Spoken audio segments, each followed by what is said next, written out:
organize to start today. Now, here is the voice of the working class, Rick Smith.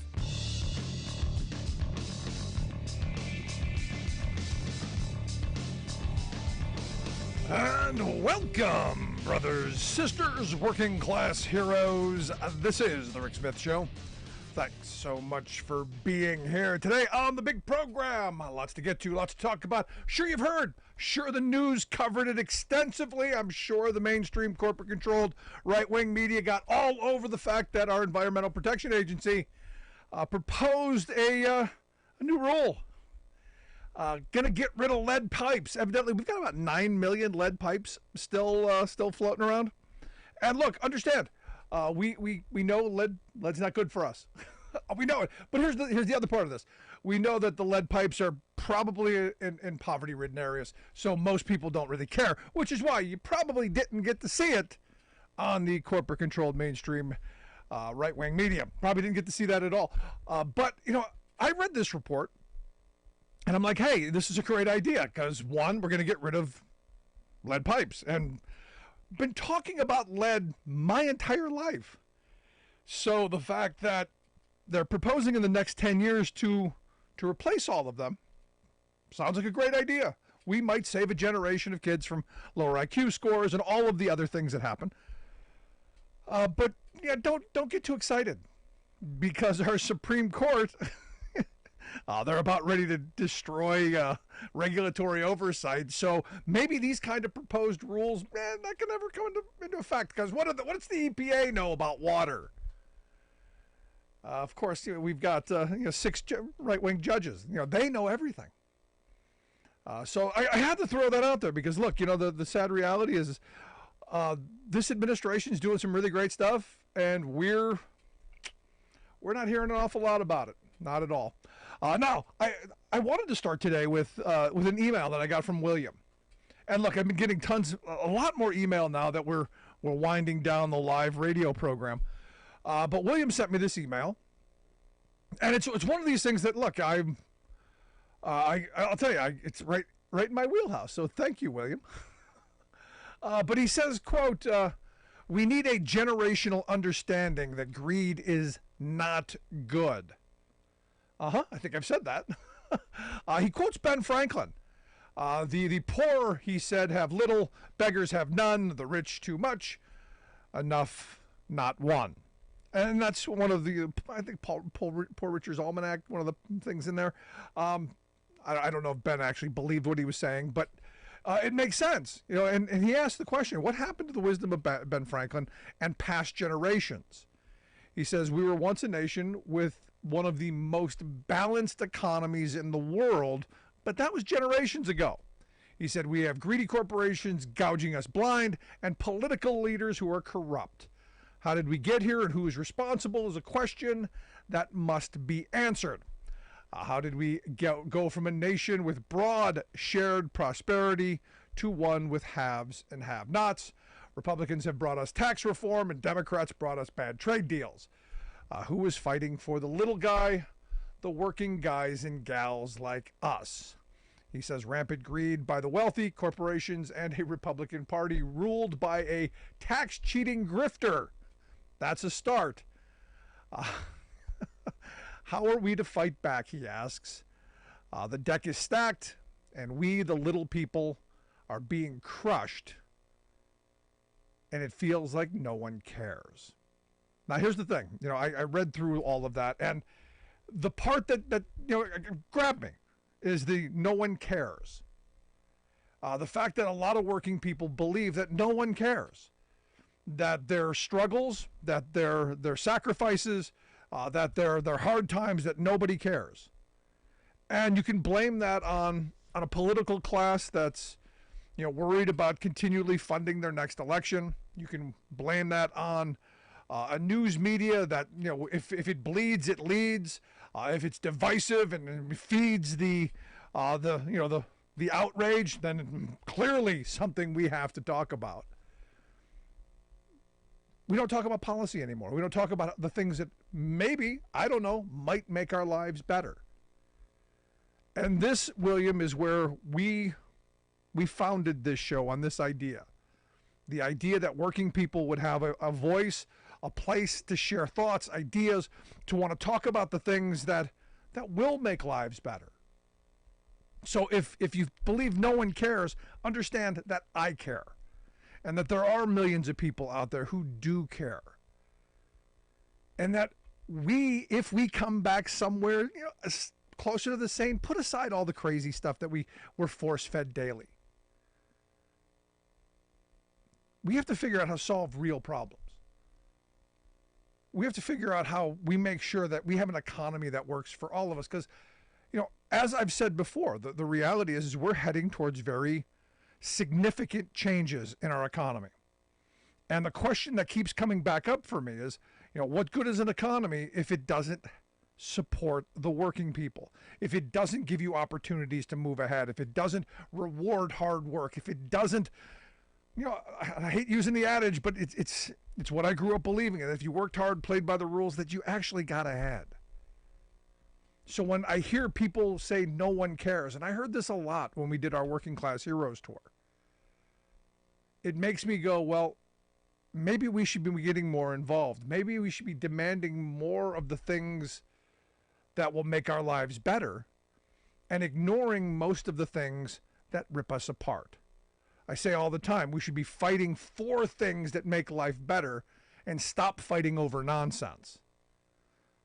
Because fighting over nonsense has got us right where we are. And William's right. You've got a Republican Party that has deregulated, that has destroyed, that has detaxed, that has gone and privatized, profitized, and, well, screwed over communities and the little guy. And Democrats, sadly, they haven't been the party of working people until late. And this is where I go back to, I like Joe Biden. I like what Joe is doing.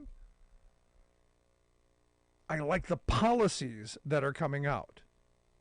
The idea that workers should be able to organize, an active NLRB, an active Department of Labor. Julie Su, the Secretary of Labor, just held a meeting, a conference with business leaders and labor leaders and workers, and brought people together to talk about, how do we make this whole thing work for everyone? We had a Department of Labor for a while that only listened to business interests and was extraordinarily hostile to labor. So for me, William, we have to find the people who do care. And that's what elections are about. It's not about, who won the popularity contest. It's not even about who wears what hat. I want there to be pro-worker Republicans. There just aren't. The sad reality is, and I keep coming back to this, Republicans hate working people. Look at what they do. Look at the tax policies that they've rammed down our throats for generations now. Starting with Reagan, going through H.W. Bush, coming through Trump. I mean, we have redistributed the wealth of this country so far upward that most working people, and this is what I talked about this the other day with Virginia Fox saying, no one wants to work, at a hearing where they're talking about excessive overtime, where people are working more than 40 hours. But she's sticking to that line because the people who are benefiting from this system want us to be at each other's throats. And I don't know where this election is going to take us. I have great fears. I have great fears that Trump is elected and all of the progress that we've made as a working class will be eviscerated. Which is why you have billionaires supporting him. Because they don't want active, engaged citizens. They don't want empowered workers. They don't want people who are going to demand their worth. They want people who know their place. They want people who are going to be just happy to have a job. I'm okay. They want people who are going to be, we don't want to rock the boat. Instead of saying, you know what? We should all have health care. We should all have retirement security. We should all earn a wage that supports a family and ourselves. And not just bread, but roses too. Not just bare existence, but some of the things that make life better. We've seen this movie before. We've been here before. We just have to learn the lessons of the past and move forward together. That's the answer. So, William, if you believe no one cares, I care. And that's a start. I want to hear your thoughts. Email me, rick@thericksmithshow.com. Got lots to get to, lots to talk about. Back after this.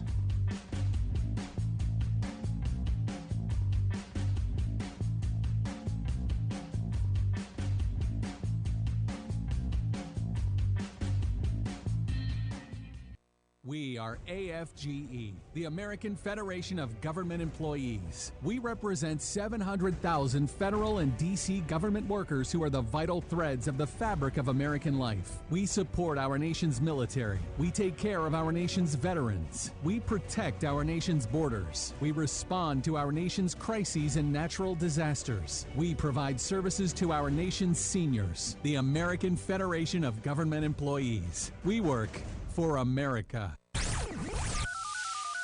The phone lines are open.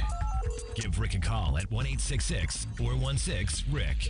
That's 1-866-416-7425. We are AFGE, the American Federation of Government Employees. We represent 700,000 federal and D.C. government workers who are the vital threads of the fabric of American life. We support our nation's military. We take care of our nation's veterans. We protect our nation's borders. We respond to our nation's crises and natural disasters. We provide services to our nation's seniors. The American Federation of Government Employees. We work for America.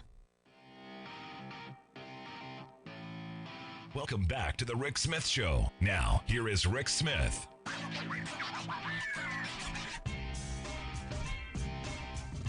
So some not so great news, to be honest. The National Mediation Board, they denied the request of the Association of Professional Flight Attendants. You may remember we had their communications guy, Paul Horshorn, on not too long ago, talking about wanting to enter into a 30-day cooling off period to give the ability of American Airlines flight attendants and workers to potentially strike down the road, because they have been negotiating a contract for 5 years. They have not had a raise in 5 years, and yet, because of the Railway Act, Labor Act, under which they are ruled, they don't get to strike. They don't get to just go out. They have to go through a whole long, drawn-out process. 5 years. So we'll see with this. Then maybe we'll get Paul back on the program to share some thoughts. Let's go to the phones. We've got Steve in Chicago on line one. Steve, how are you today? Fine, thank you. Sorry, just getting in the car. So I want to make a couple of points. And I think you're absolutely right. Moving forward, what we want is a system that enfranchises as many people as possible. And the question that we have to ask ourselves is, what do we do in terms of technological advancement that doesn't only benefit a few people? Many economists believe that the first trillionaire is already alive, and it's just a question of when someone will be able to develop that industry that brings together software and hardware, so that we actually start living in something akin to what we used to watch when we were kids, in terms of the Jetsons. Yep. So that we don't have to do a lot of the drudgery. The guy who wakes up at 4 o'clock in the morning in Chicago in January to come out and pick up all of the garbage outside of my home, there's nothing, that's socially redeeming about that. Perhaps he has some degree of satisfaction that he works hard, but it's no loss to society if a machine does that job rather than a human being, and that human being can do something more productive with their lives. If they want to write poetry or philosophy, if they want to study art, if they want to get involved in their community, all of those things. But what has to happen is, when technology allows us to move forward, we can't have a few people who then benefit from it. So, okay, yes, there's this great thing, and all of you can benefit from it, but there's going to be a service fee, just like you pay for everything else. And you have to subscribe to it, and then over the years, we're just going to increase it as you get used to it. Yep. In terms of what you're going to end up paying. So making a few people tremendously wealthy, well, the rest of us have to work in some other capacity to pay for the things that we think are now necessary because we've gotten used to them. And that's the big question. Again, what are we going to do in that regard? as we move forward relative to technology. Technology is a great thing, but somehow I think people believe that it's their savior, that somehow technology is going to alleviate the need for work. It can in a certain kind of structured society, but in a different kind of structure, as we've already seen. We've had huge gains in terms of technology in the last 40 years. But has that improved fundamentally the quality of life of people? No, in 1969, the middle class was a lot better off than they are today, despite the internet, despite all of the advantages that you have in all sorts of realms. So it's about who benefits and who controls these things. And again, that's a function of public policy. If you don't control the people who are the ownership class, they will exploit people for everything that they can. And I firmly agree with some of the analysis out there that some of this is a sickness, that the idea of I've got 50, 100 billion, 200 billion, I need more. I mean, what in heaven's name do you need more than that for? I mean, why would you need that kind of money? Well, what's that movie, Moneyball? It's not about the money, it's what the money says. Yeah, exactly. And unfortunately, like you quoted, in terms of, greed is good. Yeah, that's an example. It comes from Wall Street, 1980s film, in which everybody who watched that, virtually everybody, a generation of young men, walked away from that thinking, rather than the lesson that Oliver Stone was trying to teach, which is that greed is not good and Gordon Gekko is a terrible human being. No, instead, in the following 5 years, record numbers of young men decided they wanted to go and be stockbrokers and work on Wall Street, not because they hated Gordon Gekko, but because they wanted to be Gordon Gekko. I mean, talk about walking away from a movie with the wrong message. Well, that's the message. And they went on to quote that movie for the rest of their lives. Yeah. And that's the problem. Like America sells you on this idea that that you're going to be the Gordon Gekko. So a lot of, and as a result of which you have a lot of average people who out there, who will vote for what the billionaire class wants in terms of things like tax cuts. Why? Because they swear to God that within the next 10, 15 years, they're going to be part of that class. It's going to be them. They really believe it. They're going to hit the big one. It's going to happen. You're spot on, Steve. I appreciate the thoughts, man. Good stuff as always.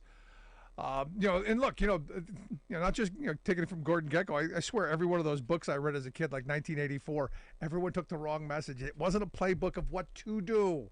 It was a cautionary tale of what not to do. Let's go to Kurt in Akron on line two. Kurt, how are you today? And I'm glad I can hear you. Oh, hi, Rick. Thank you for taking my call. How are you? I'm good. What's on your mind, brother? Well, I've called all week, but you were doing some really good topics this week. Anywhere from the American dream to home ownership and everything. And it got me thinking about, as far as the home ownership thing, it got me thinking about the place where I live here in Akron, which is a neighborhood called Firestone Park. And this is a neighborhood that was built in the 1920s, 100 years ago, where Harvey Firestone wanted his employees to live close enough to the factory that they could walk or take the trolley, and he built an entire neighborhood for his employees to live in. Yeah, company town. There are lots of them around the country. What's the point? Well, no, I'm sorry. Well, no, I was just going to say is, can you imagine an employee or an employer doing that nowadays? Building an entire neighborhood to keep their employees happy so that they show up to work, or think about something like that. I mean, the boss. But here's the thing, Kurt. I don't think I want to romanticize, the era of the Milton Hershey's, of the, the company towns. I don't think I want to romanticize that. But I get your point that they did, on a certain level, meet the needs of their workforce, and they did try and make things a little bit more tolerable. I'll agree with you on that. Right, for the families, those are people who. You're right. You shouldn't romanticize it, but these are people too who, like I said, built these neighborhoods, and then the families, the children learned to grow up together, and they became friends, and you actually had people, looking out for each other, caring for each other, that sort of thing. Yeah, I would say that's more the operation of the individuals and the communities, and not our wealth class. You're right. But you're right. But as far as the American dream goes, thank God for things like the GI Bill Yeah. that gave my grandfather the chance to start his own heating and cooling company back in 1952, 6 years after he came home from World War II. He was a guy who, obviously, as a small businessman in the 50s and 60s, like anyone else, may have struggled a little bit because you were by yourself. But as time went on, he was established, and people started to go to him for their needs as far as what he was offering them. If he couldn't do a job, his competitors, he would, he would refer his competitors to someone who could do the job. He even co-signed loans for his competitors to get them started, to the point where people knew who he was. Even well into the 21st century, people knew who he was because he had that reputation as a great small businessman and a reputation for the kindness that he did, that, people would go to him even before he died. And, he's the only employer I know who not only gave people a wage, obviously, health insurance and 401ks, that sort of thing, but he's the only employer I know who waited until the end of the day to leave to go do his own thing because he wanted to shake every employee's hand to thank them for doing a job well done that day. Yeah, that's a generation long gone. Long gone, my friend. But I appreciate you sharing that with me. Nice to, but it's a nice way to remember what it used to be, and you kind of wish it could survive in this kind of business environment. I'm right there with you. All right, well, thank you, and hey, maybe I'll give you a call tomorrow for the last show. There you go. Thanks, Kurt. Appreciate it. No, and look, Kurt's right. I mean, you think about that generation. I think of my uncle who passed just about a year and a half ago, who started a small business back in the early '60s, and it grew to be one of the biggest, electrical contractor businesses in the city. And he was kind of the same way. Went to all of the employees' weddings and funerals and birthdays, and sent cards and gifts for birthdays and graduations. He was the kind of guy you wanted to work for. And sadly, what's happened is he passed it on to his kids, and what they do, they sold out to a giant conglomerate. That's how things go. And I go back to it's the Gordon Gekko thing. It's the greed is good, hooray for me, and the heck with everyone else.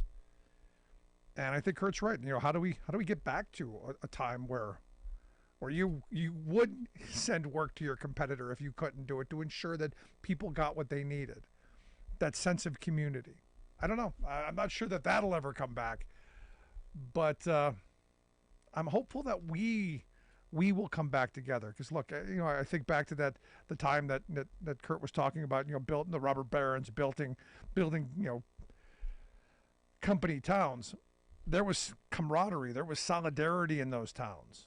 There was organizing that went on in those towns that made life not just tolerable, but nice, but livable.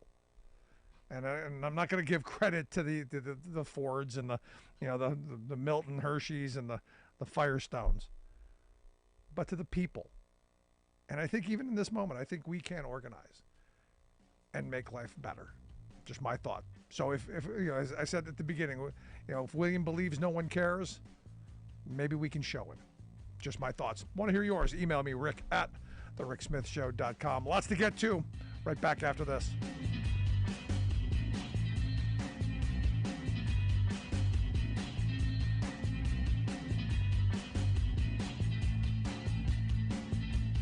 I'm Rick Smith, and this is Labor History in 2. On this day in labor history, the year was 1930. That was the day the world lost the miner's angel, Mother Jones. She had crossed the country many times over, been involved in practically every strike that built the labor movement, stood with miners and steelworkers, and milled children everywhere. Mother Jones had asked to be buried with the Verdun miners killed in the massacre of 1898 at Union Miners Cemetery in Mount Olive, Illinois. Dozens of labor leaders, including AFL President William Green, attended her funeral in Maryland, where she had been living. Then AFL representatives, several Illinois miners, and others boarded the Baltimore and Ohio train to accompany her body to Mount Olive. Historian David Featherling describes the scene as her body arrived. A band played Nearer My God to Thee as onlookers bowed their heads and wept. Survivors of the Verdun riot bore the casket to the Odd Fellows Hall, where it lay in state. The town of 3,500, with its strong and violent heritage, was thronged by thousands of coal diggers. At least 15,000 turned out for the funeral. Broadcast on WCFL, the Chicago Federation of Labor's radio station, the labor priest, Reverend John McGuire, gave the memorial address and officiated at the funeral in Mount Olive's Roman Catholic Church of the Ascension. He asked what weapons she had to fight the fight against oppression of working men. Only the great and burning conviction that oppression must end. Only an eloquent and flaming tongue that won men to her cause. Only a mother's heart torn by the suffering of the poor. Only a towering courage that made her carry on in the face of insuperable odds. Only a consuming love for the poor. Labor History in 2 brought to you by the Illinois Labor History Society and The Rick Smith Show. For more information, go to laborhistoryin2.com, like us on Facebook, and follow us on the Twitters at Labor History in 2. Growing up, I absorbed a lot of values from my old Texas daddy. A strong commitment to the common good, a healthy work ethic, and a lively sense of humor. But one thing about him I've rejected, his determination to have a perfect yard of thick, verdant St. Augustine grass. Lord, how he worked at it, laying sod, watering, fertilizing, watering, weeding, watering, spreading pesticides, watering, mowing, more watering. But it was too hot, too dry, too infested with blight, bugs, slugs, and such. He was up against Texas nature, and he just couldn't win. So I've gone in the opposite direction, slowly nurturing a natural yard of native trees, drought-tolerant plants, and a general live-with-nature ethic in my little landscape. I'm hardly alone in this rejection of the uniform green grass imperative. A spontaneous yard rebellion is taking hold across our country as more and more households, neighborhoods, businesses, etc. shift to a nature-friendly approach.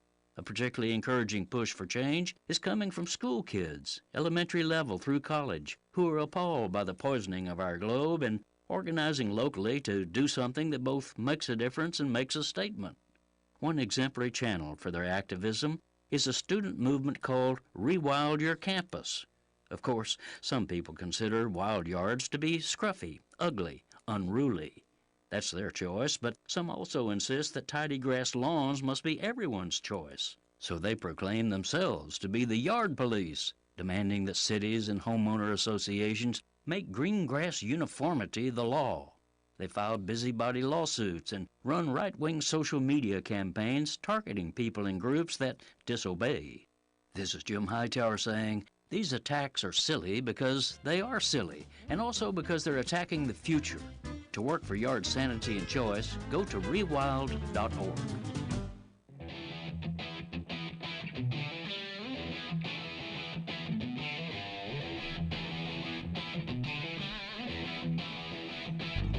Welcome back to the Rick Smith Show. Now, here is Rick Smith. So interestingly enough, you have former Speaker Kevin McCarthy going after Matt Gaetz, and why not? Because Matt Gaetz is a horrible person, but you got McCarthy saying that, well, he is a decidedly unserious member of Congress who belongs in jail. Pretty stern words, to which Matt Gaetz responded, tough words from a guy who sucker punches people in the back. The only assault I committed was against Kevin's fragile ego. And you go, how wonderful to see the people that we elect to do the people's business interacting so wonderfully. And while the children bicker and fight, there's real work that needs to be done. And sadly, all our news media feeds us a steady diet of outrage, candy, and division. How about we talk about getting something actual done? Getting some work for we the people done as we look down the double barrel of a massive structural shift in this country? How about an economy that functions for everybody? And here to share some thoughts on maybe how we get something done and something that's near and dear to my heart, I've asked the good representative Mark Takano to come talk with you. Mark is a congressman for California's 39th congressional district. Congressman, thanks for taking time for us. I'm really glad to be here, Rick. So let me get your thoughts on this whole all this child's play going on. I got to ask you, this has got to be just ridiculous. I mean, people send you to Congress to do some work, get stuff done, bring home the bacon, whatever, and this is what we've gotten out of Republican leadership. Yeah, no, they haven't showed that they can govern. There's a group of Republicans who aren't interested in governing. They're really extreme ideologues, and they care more about their extreme fantasies than about doing anything for everyday people. And so being right is more important than getting something done. You know, I just answered an email from a listener who said, look, you know, things are tough. People are struggling. The economy is hard for working people. And he doesn't believe anybody's listening. He doesn't believe people care. And as I've said, look, no, I care. I care about, you know, making sure that we push policies that are going to make lives better, that we're fighting for things that make lives better instead of over things that divide us. You know, what would you say to somebody who goes, look, I have no hope in the system. You know, nobody's listening, nobody's paying attention, nobody cares, Mark. Well, look, I can understand why that listener feels the way he does. But let me just say that there are some things I want him to pay attention to. In the last Congress, the 117th Congress, we passed the Inflation Reduction Act, which had some real cost savings for many, many Americans. Americans that depend on insulin. There's a heck of a lot of us that depend on insulin. You know, the Democrats capped it at $35. They've been able to reduce the cost of drugs by having Medicare negotiate directly with drug companies for about 10 drugs a year. Did it go as far as I wanted it to go? I personally, no. I wish the heck that we would have said Medicare can negotiate cost of every drug. Why do we have to limit it to 10? But they're selecting 10 of the most utilized drugs by the American people every year. An additional 10 come up. You know, there have been real efforts to try and rein in the cost of healthcare, but especially prescription drugs. That's one thing that eats up people's budgets. You know, I think the other way to look at it, I know I want to acknowledge the pain that people are suffering with inflation. Inflation comes after tremendous events like a pandemic. Remember, we lost 1 million people. That's about 400,000 people that we lost in World War II. And we suffered great inflation after World War II as people began normal demand, as the economy, the wartime economy shifted to a regular consumer economy. We saw inflation that followed a traumatic event like World War II. We had a traumatic event. 1 million people died. Supply chains were interrupted. So there's some adjustments going on. Look, there's also some problems with corporations taking advantage by raising the prices because there's not enough competition. Yep. They've consolidated too much. So we really need the right people in government to break up these monopolies and these cartels that exist. No, I agree with you. Look, I've asked the question 1,000 times. Who's going to be this generation's Teddy Roosevelt? Who's going to be the trust buster? Who's going to be this generation's Harry Truman, going to go after the people who are, you know, war profiteering or pandemic gouging? Who are going to be those people? And are Democrats doing that? Yes. Well, the answer is the Democrats are doing this, not as much as I want us to be doing it, but they are doing it. You know, the president's appointee to the FTC, you know, is doing as much as she can with executive authority to, you know, look at the ways to actually address the ways in which lack of competition is a problem out there. But more needs to be done. Congress is too closely divided.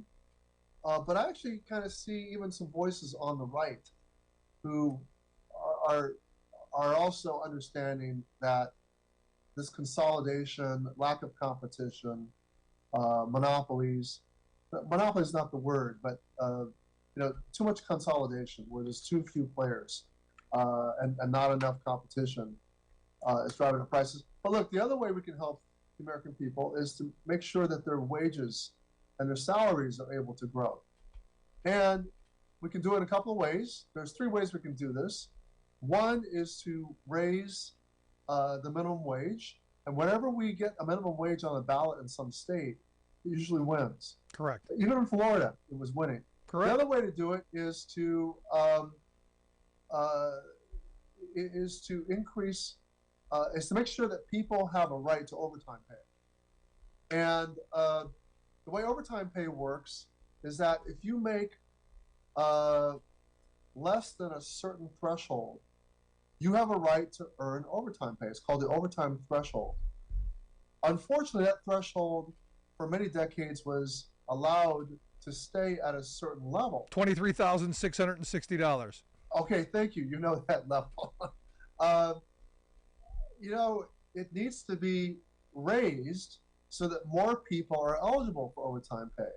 And to crack down on employers who give people manager titles who really aren't managers, because that's the way they can evade overtime pay, is they bop you on the head and say, you're a manager.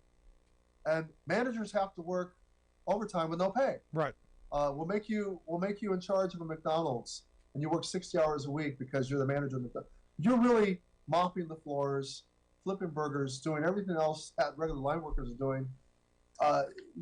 You're doing some managerial work, but that's an unfair. So we need to, one, raise the threshold. Right. But you two, crack down the classifications. But Mark, you do get the cute little pin though. You get the cute little pins as manager, but you get after a month, that becomes pretty meaningless, and people begin to figure it out. And you would rather be qualifying to earn overtime pay than that manager Absolutely. title. Look, the reality is that the third way is to encourage people to collectively bargain for better wages, hours, conditions. And I think the National Labor Relations Board has been doing a fabulous job. I love Jennifer Bruzzo. I think she's doing amazing work, and we need to be doing more of it. And you guys need to do some work getting the PRO Act passed. I've been a champion of the PRO Act since its inception. I'm on the Education and Labor Committee. I call it educational labor. Republicans like to come in and they hate labor. They have a visceral hate for labor. They don't even want to have labor in the title of their committee. Yep. Listen, first time we've had a president of the United States go on a picket line when so much is at stake. And look, the UAW didn't get everything they wanted. Some of those folks on the picket line thought that they were going to get the 4-day work week, which I'm also a champion of. So you can also shorten the work week and say that people earn overtime pay at 32 hours rather than 40. I believe on balance that wouldn't shorten people's hours. It would make more people eligible for overtime pay that many people would elect to take. Well, but since you brought this up, because, look, I've talked about this extensively. People are like, oh my gosh, how could you go to a 32-hour work week? And their heads are exploding. I go, can you imagine back in the 1880s when the 8-hour day movement started, 8 hours for work, 8 hours for rest, 8 hours for what you will? That idea of having life balance and work balance. Can't you imagine how the employers' minds exploded when they were used to the sun up to sundown, 6 days a week work week? They were used to a 19th century laissez-faire, like, let the market determine all of this. And people regularly worked 60 hours a week or more. Yep. It was not like you had a weekend. The weekend was legislated after a lot of social justice movements, and the industry that pioneered it was the auto industry. The auto industry so it's really interesting today to see the auto industry put the shorter work week, the 32-hour work week, on the table. I was happy to just see it get on the table. I just came back I took my father to Paris for the very first time. He'd never been. I sat with a young Paris city councilman, Paul Att. He's the youngest city councilman in Paris. And he told me, I learned that the sanitation workers in Paris, I think, work 32 hours or 33 hours. It's either 32 or 33. Right. And the problem in Paris is that they have a lot of strikes. But look, this is not within reach. Could they be better managed in Paris? Could there be someone that says you gotta you got to do 32 hours of work and get better services. Yeah, but the point is that stronger unions in other countries have meant that workers have more leverage and they get a better deal. And look, you mentioned before we got on the air about AI. I think, and you know, President Obama just a few weeks ago at the Democracy Forum of all of his alumni for his administration, he says, you know, we got to start talking about a shorter work week and things like universal basic income as a response to the disruption that AI is going to cause in many sectors of the economy. We got to start talking about that. And so rather than having our heads explode or get freaked out that people's heads are exploding, the truth is we're facing some very serious and real disruptions by artificial intelligence. And we've got to think of some real adaptations and responses. And it can't be that hundreds of millions of people lose work or lose the ability to earn enough money, because who's going to buy all this stuff? Exactly. No, our look, economies make. you know, look, Mark, you know, one of the things that I've said for a while is our representatives, folks like you in Congress, we're already behind the eight ball. This is something we should have been talking about a decade ago. We should be doing a whole bunch of things in a whole bunch of directions and quickly, because I want this to be, because look, we're not going to stop it. I'm not a Luddite. We're not going to destroy the machines. It's not going to happen. But I want this to be the first major transformational change in work in the history of civilization that doesn't destroy the working class and that workers don't take it on the chin. I want this to be an opportunity where people go, okay, yeah, my industry is going away. Look, I'm in the trucking industry. I know in a decade, maybe two, all trucks are probably going to be automated. I don't want to stop that, but I also want to make sure that the people who are going to get those jobs down the road have a way to support themselves and their families. And this is where I come to the reason I asked you to come on was, you know, look, you mentioned a 70-hour work week. My truck driver buddies and I, we've done those 70-hour work weeks without overtime pay, without pay most of the time when the wheels aren't moving. So the fact that you and Congressman Van Drew of New Jersey and Senator Ed Markey, who we've had on this program a couple of times, and Senator Padilla of California, have introduced this Guaranteeing Overtime for Truckers Act, to me is a huge, to steal a Bidenism, kind of a big freaking deal. It is a big freaking deal. You know, the truckers were they were excluded from the protection of the original Fair Labor Standards Act of 1938. So when President Roosevelt set minimum wages and set overtime pay and the work week in the Fair Labor Standards Act, they caved to the trucker lobby, not the truck drivers, but the people who own the trucking companies. Yep. And so what, you know, the feeling drivers have been paid on interstate commerce. They've been paid according to how long they've driven, the distance they've driven, not the hours. And so they're cut out of the ability to own overtime pay. And so, as you said, truck drivers, wait around for the trucks to be loaded at whoever, you know, the shipper, whatever shipping operation that they're at. They could be waiting around for hours, and they're not getting paid for that. Look, I think it's fundamentally wrong. And look, the other thing is truckers have they can't drive over a certain amount of hours. You know, so they're also constrained by that. Truckers' time is valuable too. They shouldn't be treated any less than a sanitation worker who gets paid by the hour and who earns overtime after they work 40 hours. So what Representative Van Drew and Senators Markey and Padilla and I want to get done is to just simply end this exclusion of truck drivers from being protected by the overtime provisions of the 1938 Fair Labor Standards Act. No, it's been decades decades that they've had to suffer under this, it's time it ended. No, absolutely. And I argue that this would make the road safer. When I tell people I'm a truck driver, everyone goes, "Oh my gosh," everyone, they're always aggressive, always, doing this stuff.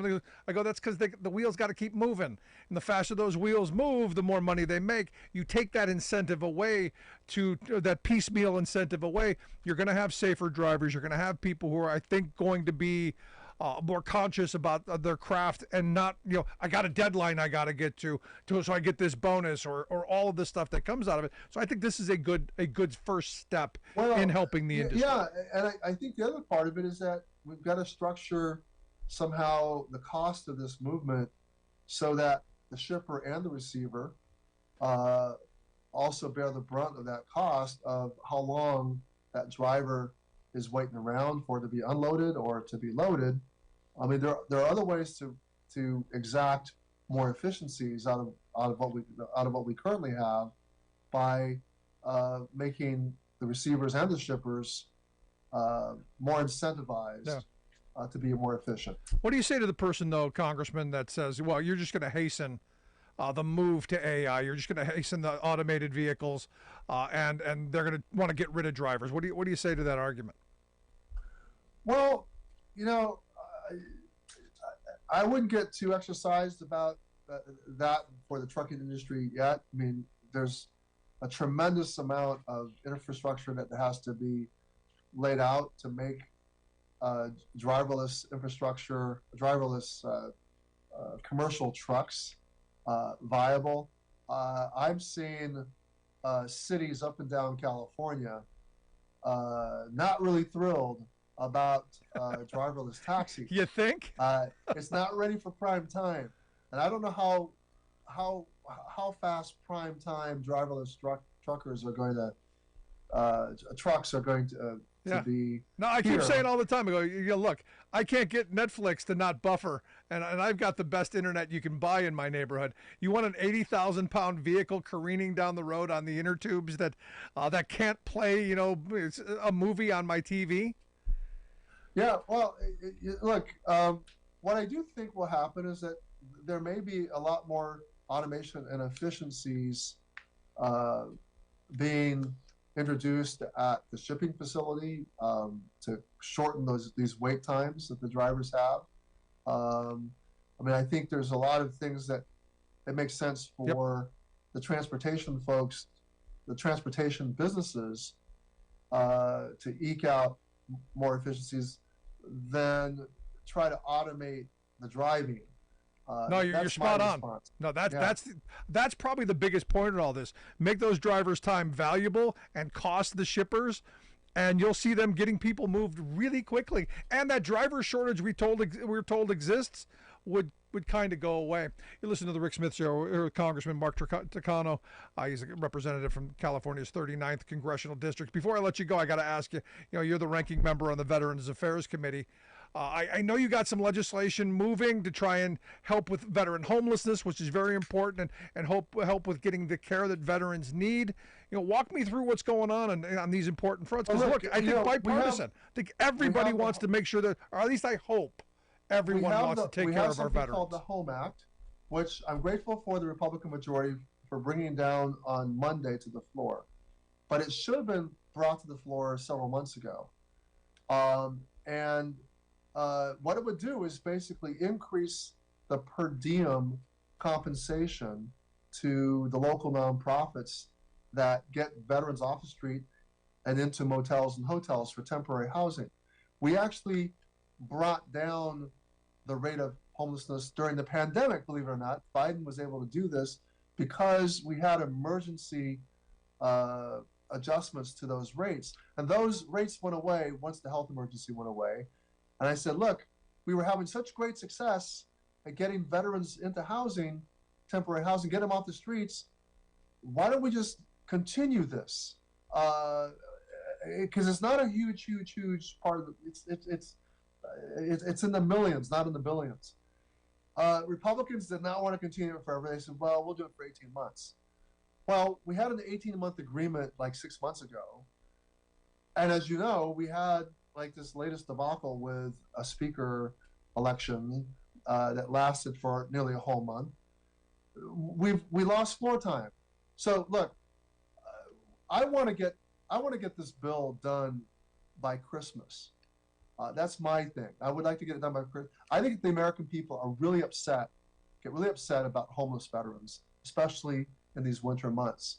And if they knew that Congress has the bill, has the agreement among the House and Senate leaders, I think they'd be angry to see that there's any political games being played with the Home Act, is what it's called, the Home Act. The Home Act is going to be on the floor on Monday. The question is whether they're going to bring down the agreed upon language or a bill that has intentional flaws in it so that more political games can be played so they can extract something more. My message to my Republican colleagues is, come on, if we didn't have a speaker debacle for the last for a whole month, maybe we had time to play these games. But you've been bringing down hordes of amendments that don't pass because your own members don't even pass them. You have time to play those games, but you don't have. But you want to play even more games with this veteran homelessness bill called the Home Act. Don't do it. Yeah. Don't do it. We don't have the time. Get this done so that we can get the homelessness providers for our veterans the ability to start planning to get the programs in place. And the other thing, Elizabeth Dole has this amazing bill to help with long-term care for our veterans. She's built an amazing bipartisan network. Everybody loves Elizabeth Dole and her work with caregivers, and I love her. I would love to see Bob Dole.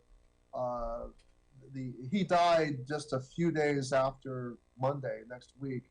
I'd love to see on the anniversary of his death the Elizabeth Dole Act pass Congress in a form that can just pass the Senate. Right. We have a thing called the hotline in the Senate. So once bills that are non-controversial that are in perfect form go to the Senate, it goes on something called the hotline. And if no senators object, it will pass.